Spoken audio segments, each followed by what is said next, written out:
An explosive eruption occurred at the summit vent of Canlaon volcano at 3:03 p.m. today, December 9, 2024. So the eruption produced a voluminous plume that rapidly rose to 3,000 meters above the vent and drifted west-southwest. Pyroclastic density currents, or PDCs, descended the slopes on the general southeastern edifice based on IP and thermal camera monitors. So sa southeastern edifice, yung pagbaba nung sinasabi na pyroclastic density currents or yung base surge. Yan, base surge para mas madaling maunawaan. So tingnan natin mga body itong kay Canlaon ako sa inyo. Boom. Kita nyo yun? Kita nyo yung pagsabog, yung shockwave, oh. Merong shockwave mga body. Yun. Kita nyo yun, yung gumapang dito sa may ulap na to. Ayun. Kita? Diba? Sa sobrang lakas. Tapos ito, yung sinasabi na PDC, itong part na to. Yan. Umago siya ngayon dito, gumapang siya. Yan yung pyroclastic density currents or yung base surge. Mukha namang walang mga bahayan dito sa parte na to, pero kahit na mga bahayan, no, sa lakas nitong pagsabog na to at saka sa taas, sigurado ang kasunod dito ay ashfall. Walang ibang magiging resulta nito mga body. And hopefully ay walang mga bahayan or barangay na direktang nadaanan nitong pyroclastic density currents na to dito. Okay, so tingnan natin kung ano pang meron. Ayan, meron ng gabay sa kahandaan sa ashfall. Ayan, sinasabi dito ng PHIVOLCS. Okay, so ano pa yung nakita natin ito? So ito na yung bulletin ni Canlaon na inilabas ng PHIVOLCS mga body.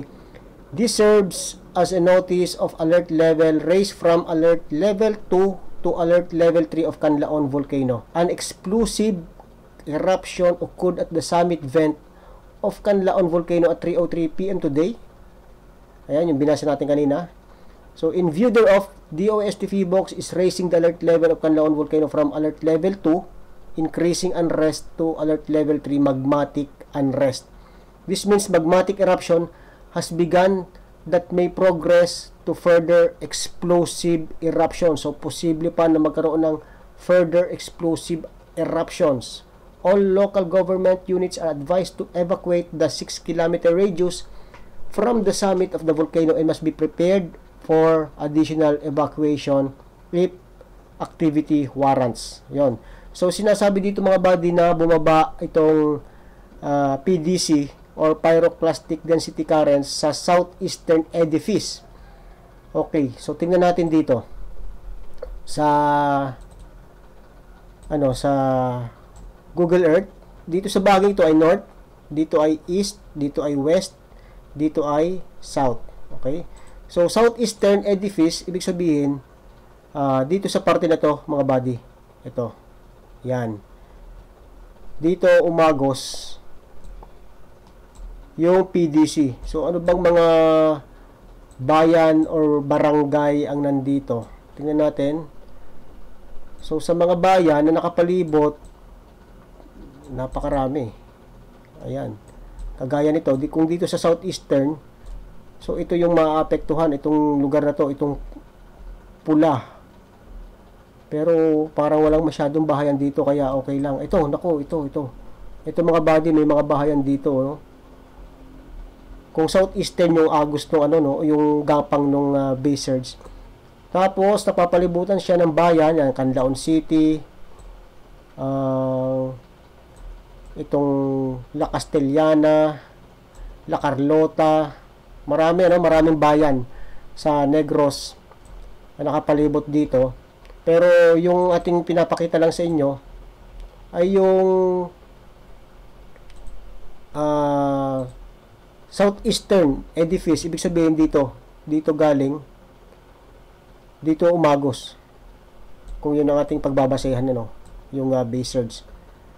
Okay, so kailangan na yung ating mga kababayan dyan ay mayroong mga face mask, no, kasi ano yan, pihado ang kasunod dyan mga body ay ashfall na. Kaya nga meron ng paalala dito ang PHIVOLCS tungkol sa ashfall. Okay, ano bang mga kailangang gawin? Okay, so keep safe mga taga Negros.